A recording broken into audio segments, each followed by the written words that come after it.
Jim Sandy Chevrolet, your good neighbors in Greece, have hot midwinter deals that'll take the chill out of winter and put the thrill into driving. Jim Sandy has the 1985 Chevy Caprice with V8 and factory air. Classic driving refinement you can see and feel, starting as low as $10,990. Luxury you can afford. Or how about a hot deal on an 85 Camaro? Super fast, super sleek, poetry in motion. That's today's Camaro, as low as $89.99. Jim Sandy Chevrolet, 1110 Stone Road, Greece. Good neighbors make good deals. 13's Bill Peterson talks with students. What makes you so different from your competition? Is it the radar or? I'm terribly good looking. But no. What makes me different from my competition? Well, the big thing with us right now is the technology that we have. We have the best equipped weather station in town. That includes the National Weather Service. Radar is the big plus on that. We have computers. I can call up weather information from anywhere in the world within, just a matter of a few seconds. We have access to satellite photos. I can get a satellite photo every half hour if I want to. National Weather Service has more people, but they don't have the equipment we have. And we have made a very concerted effort to be the best in town, to be the best equipped, to be the best manned, to do the best job, to provide the best service to the public that we possibly can. And we think that we've done that.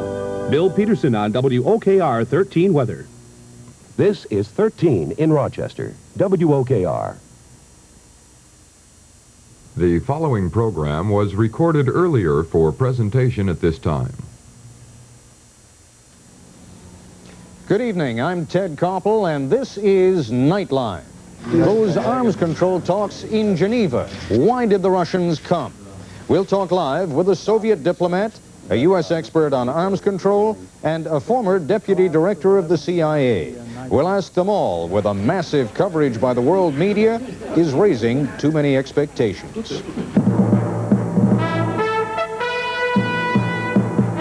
This is ABC News Nightline. Reporting from Washington, Ted Koppel. Such meetings were once routine, and scarcely an eyebrow would be raised when the foreign minister of the Soviet Union sat down for talks with the U.S. Secretary of State. But 4 years of frosty relations between Washington and Moscow and a break of more than a year in all nuclear arms negotiations have apparently created a voracious appetite for any sign, however modest, that the superpowers are ready to return to the bargaining table. That appetite, however, is unlikely to be sated for very long by what comes out of Geneva this week. Today, reporters, commentators, and experts were reduced to the modern equivalent of examining chicken entrails. The length of the meetings, the pre-meeting frowns, the post-meeting smiles. Tomorrow, perhaps, when the talks adjourn, there will be more, but not, one can safely predict, a great deal more. These are very preliminary talks indeed, but the fact that they are underway and the concerns on each side that have made them possible can be discussed in much greater detail. We will do that tonight. But first, Barry Dunsmore captures the atmosphere and the expectations in Geneva. Everybody's afraid of war between Russia and the U.S., and it's like it could happen any minute. My hope is that if they keep talking for years, at least during those years, we won't have to worry about getting bombed. I know the people want peace, and I think our people want peace. So let's hope that they get the message. We all want peace, because peace now means survival.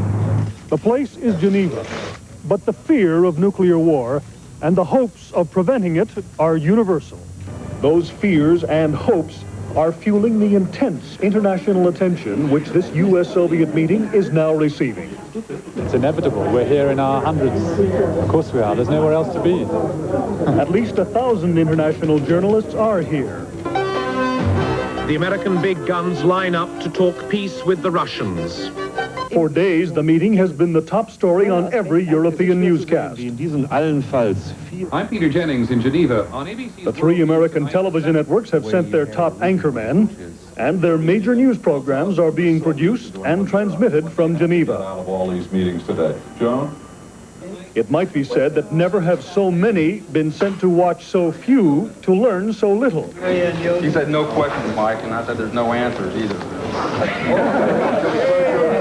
Tonight, the main story was how much smiling there was at the American reception. It seems to me that I met you before. Mr. Jeffrey, how the talk's going? No interviews yet.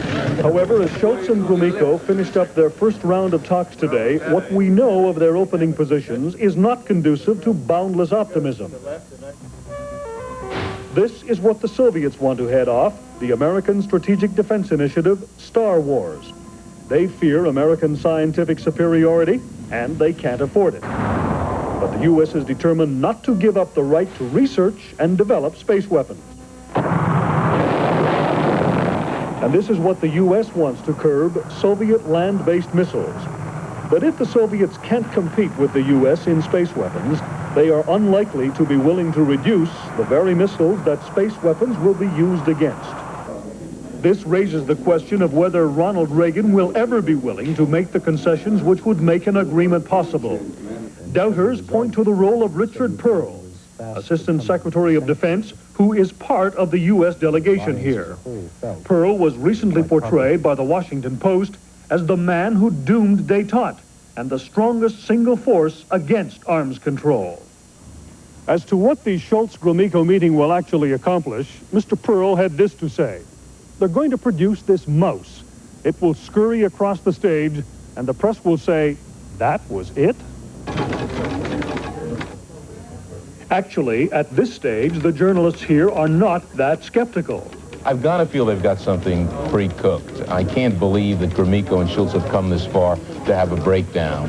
Well, it really is important because for 4 years, these two countries have been saying the silliest things about each other and not doing what diplomacy is all about, namely trying to work things out, manage the relationship. How long will it be before there is some kind of an arms control agreement, new one, between the U.S. and the Soviets? If you mean a meaningful agreement, I think it's years away. If you mean some statement of good intentions, because I do agree with Les, they're making an effort to improve their relations, there can be some goody-goody type of agreement that wouldn't be hard to put together. But a substantive agreement that really cuts back strategic and intermediate range weapons will take a long time, especially since the Soviets are determined to do something about the Star Wars program, and the administration is just as determined not to yield. Greg, what's your gut feeling? I think it'll be at least a year. I also think that eventually Star Wars will be put on the table in some context. I can't believe they're really going to be able to keep it off indefinitely. Les, I would bet against an agreement within the next year or two, and I think if it doesn't happen in that time frame, it isn't going to happen in the second Reagan administration. After that, he's going to face the same sort of opposition, major difficulties from American conservatives that his predecessors faced. As for George Schultz and Andrei Gromyko, they will again be facing each other at the table tomorrow. This is Barry Dunsmore for Nightline in Geneva.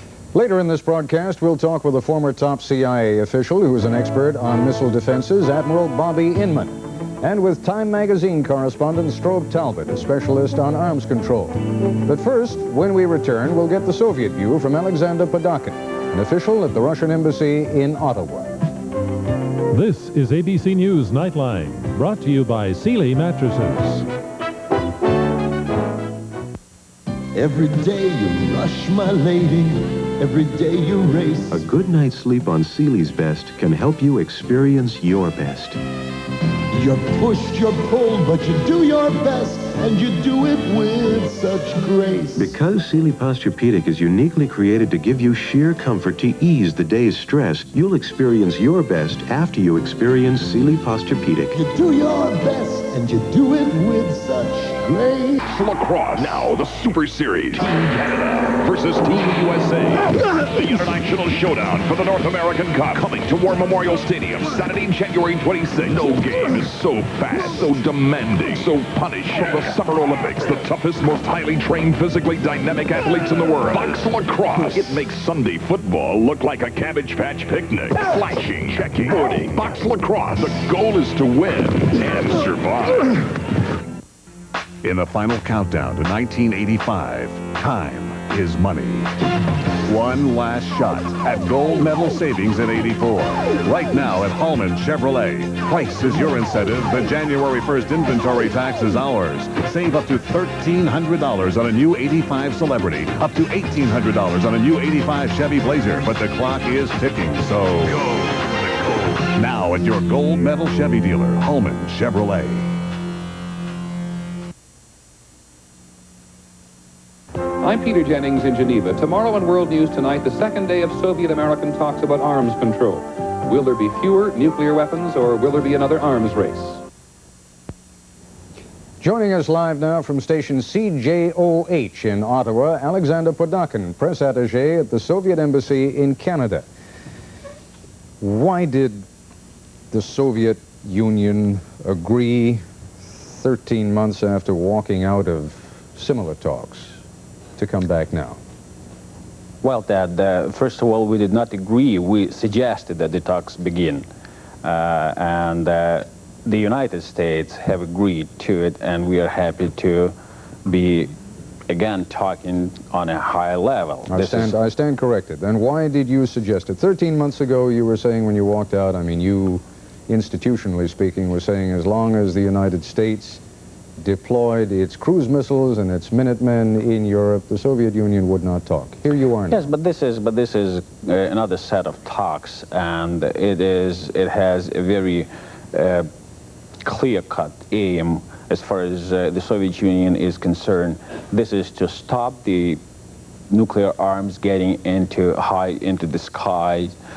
One thing, this is to curb the nuclear armaments, to stop the arms race, and possibly, if the other side agrees, to get some reduction of strategic and medium-range nuclear weapons.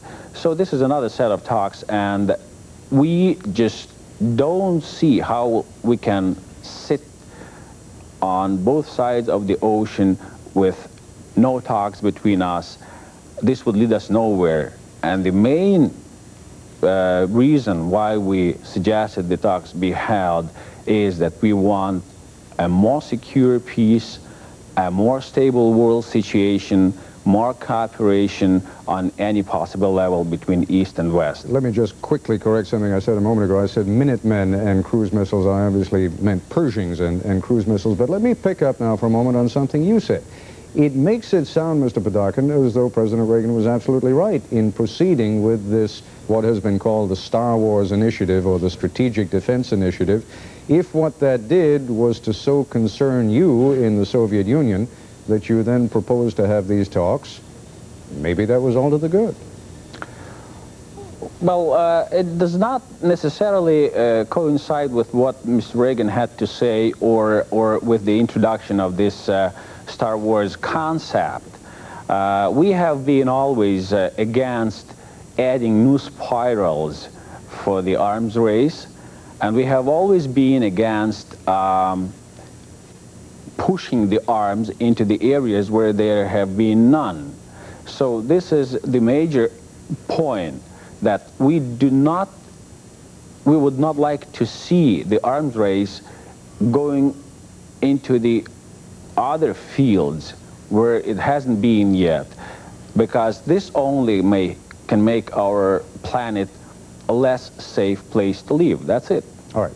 Before we get a chance to talk with our two American specialists, I want to talk to you for a moment about the initial subject that I raised this evening, and that is the undue expectations that may be raised in Geneva by the very presence of so many hundreds, almost 1,000, of my colleagues in Geneva.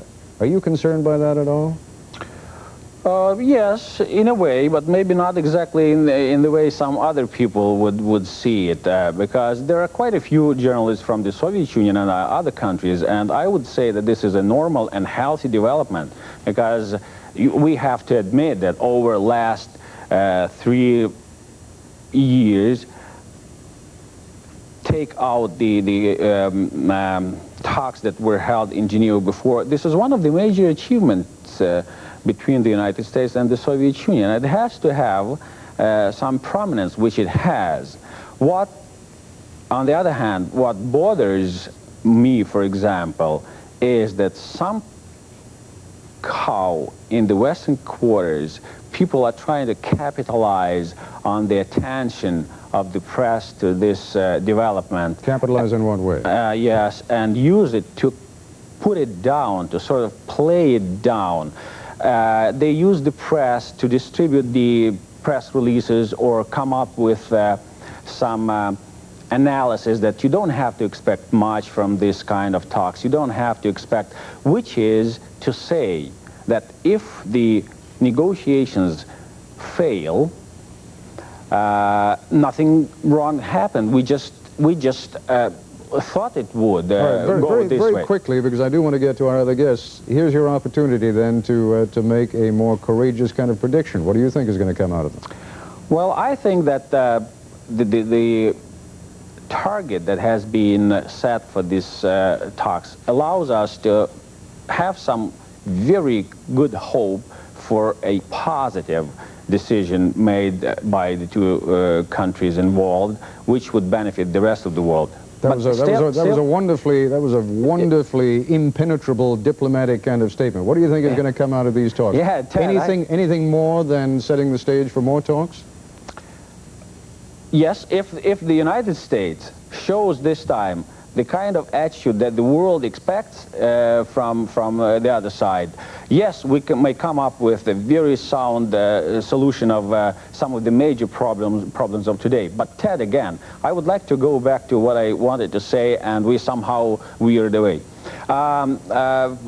Because of that attitude that is being accumulating on the Western side, that you don't have sort of to expect too much from these expectations, I would suggest that there is a great, huge machine involved. A pre-fabricated campaign is underway to prepare the world public for the failure. Right, and this let us stop okay, on that point, because I think I got the thrust of that, and I do want to bring our other guests in. When we come back, we'll get some different views on the issues we've raised as we talk live with Admiral Bobby Inman, former Deputy Director of the CIA, and with Time Magazine diplomatic correspondent Strobe Talbot, who's written a highly acclaimed book about the Reagan administration and arms control. A Honda Civic wagon has such nice features. It's very clever. Smart about money. It's always there when you need it and can keep your secrets. It's very neat. Even cleans up after itself. And it looks, well, it has a great personality.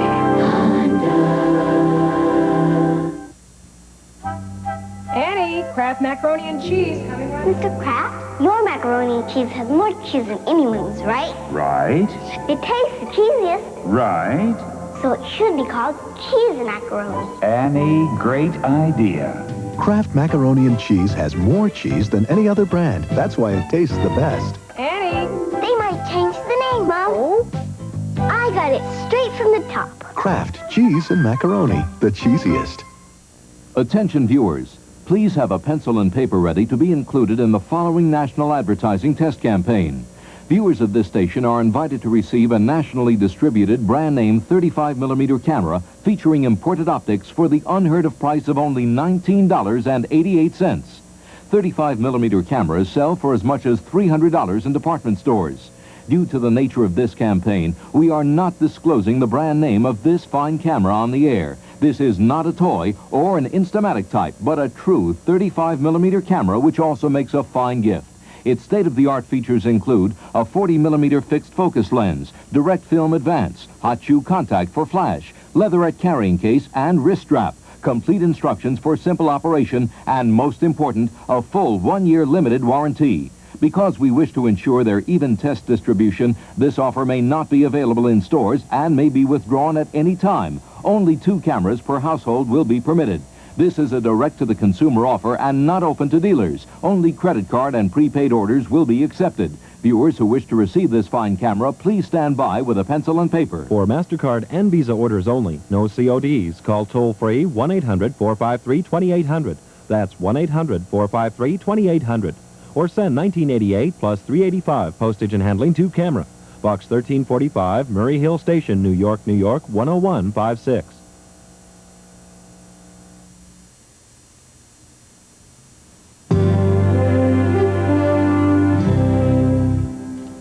Joining us live now from our affiliate KVUE in Austin, Texas, Admiral Bobby Inman, former Deputy Director of the CIA and an expert on so-called Star Wars anti-missile technology.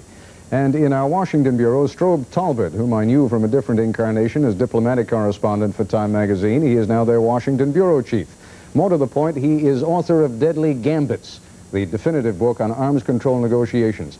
Admiral Inman, let me begin with you. Let me try analyzing, which I used to do years ago, what our Soviet friend said from Canada a moment ago.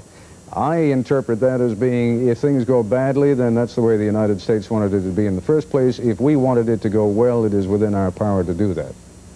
You're exactly on target.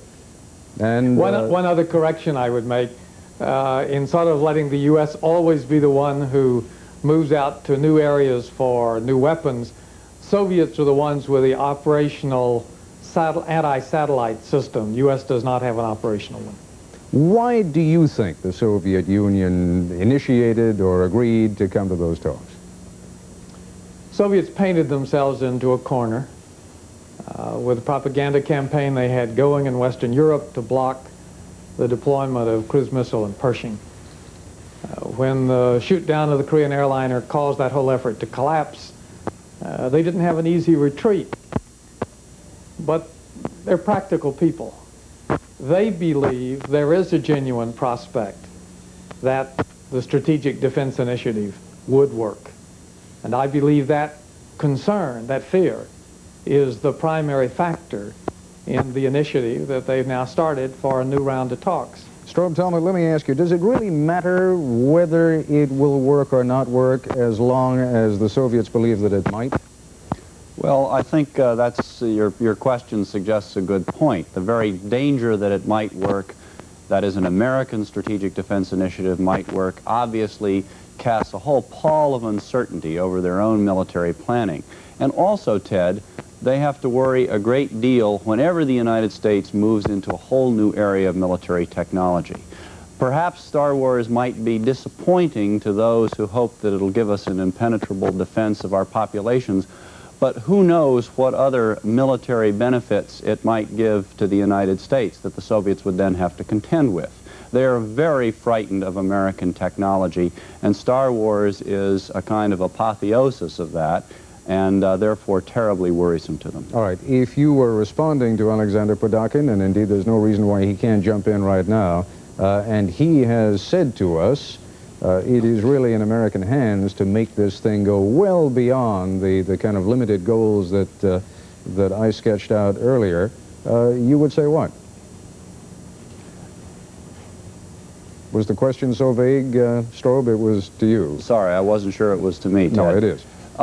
Yeah, I think that there is certainly an opportunity there for these talks to lead to very significant reductions in offensive weaponry, which is one of the possibilities. What would the United States have to do? Forswear Star Wars? Well, perhaps it's not about to do that, so that question really doesn't arise in the context of the talks that are going on now. The Reagan administration has made absolutely clear that Star Wars, in the words of Robert McFarlane, the President's National Security Advisor, is not a bargaining chip.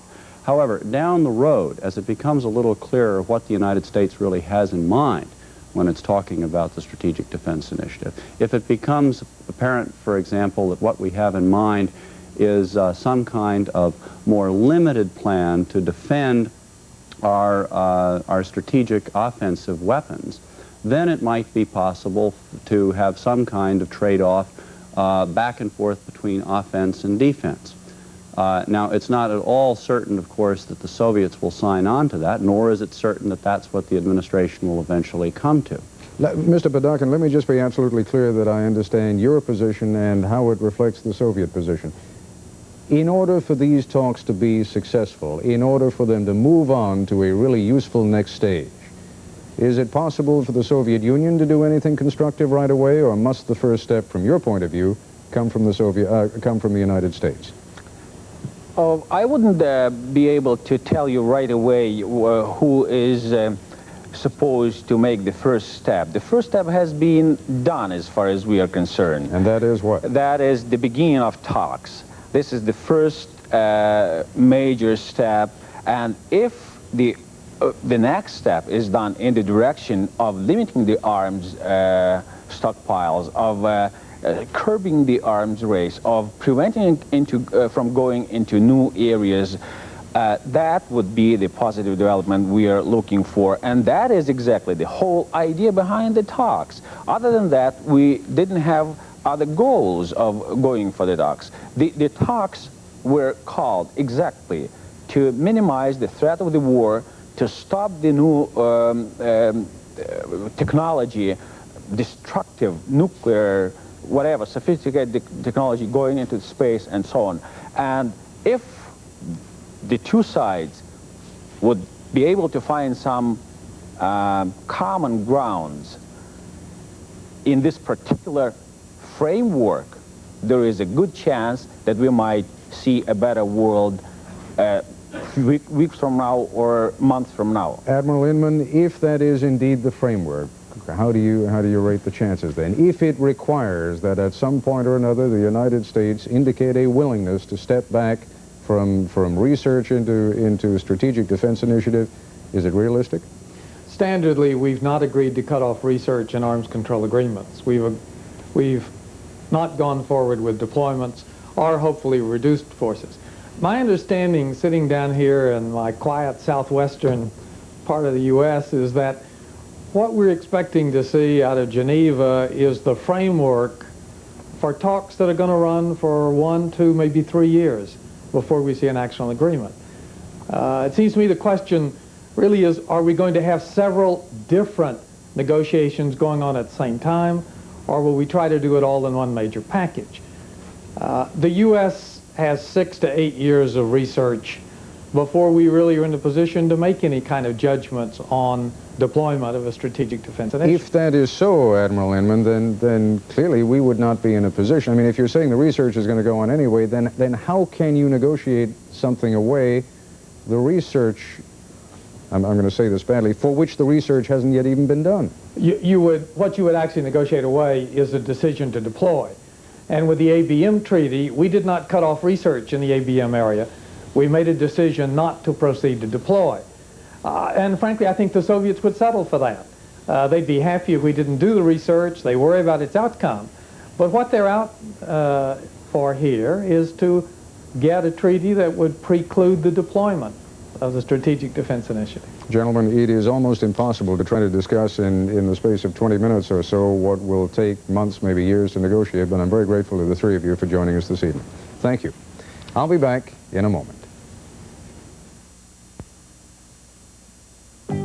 As the following series of unrehearsed scenes should tell you, when Mrs. Pauls asked critics to try their crispy, crunchy fish sticks and fillets, they gave them a rave. Mrs. Pauls, crispier, crunchier fish sticks and fish fillets. When was the last time your kids had this much fun eating something this good? Mrs. Pauls, it tastes good because it is good.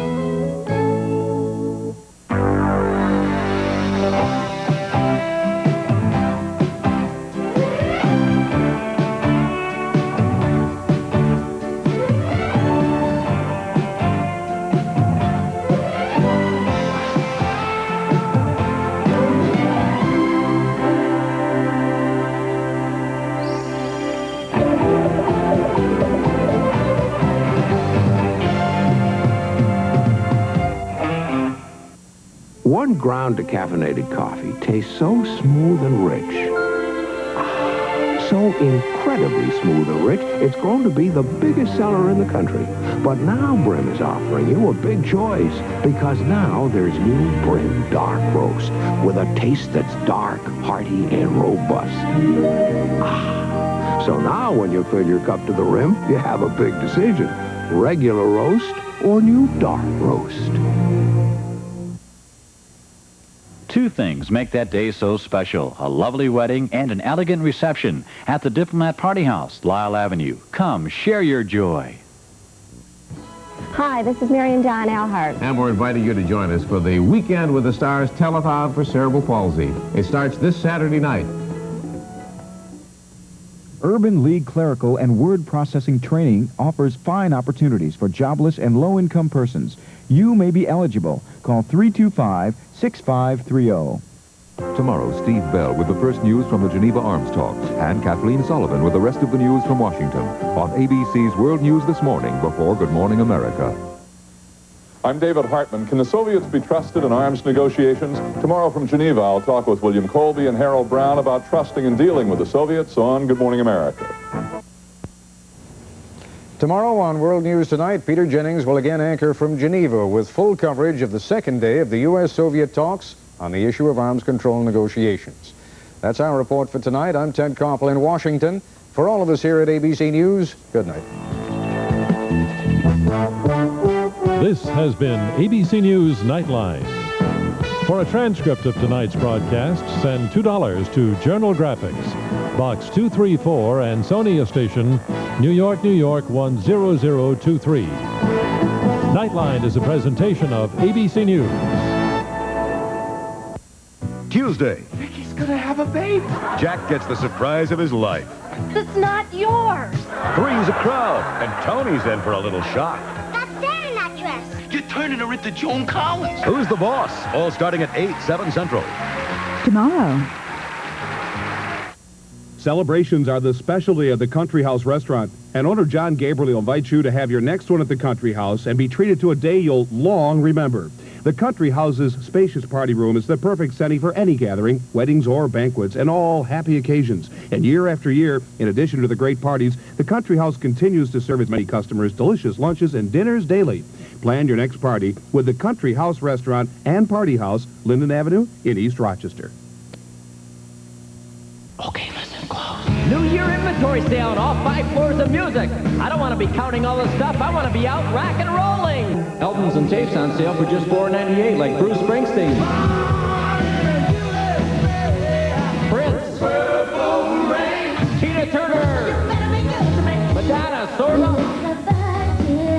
R.E.O., Steve Purple, The Great House of Guitars, 20th anniversary sale, 645 Titus Avenue. Bridal Hall in the Greasetown Mall and Channel 13 present Rochester's most exciting and trusted bridal fashion show, the 14th Annual Bridal Showcase 85, January 13th, Holiday Inn downtown. See all of the bridal fashions for 85 right out of the pages of the leading brides magazines. Free tickets now at these fine area merchants or call 225-3500. Bridal Showcase 85, January 13th, Holiday Inn downtown. Don't miss it. This is 13 in Rochester, WOKR.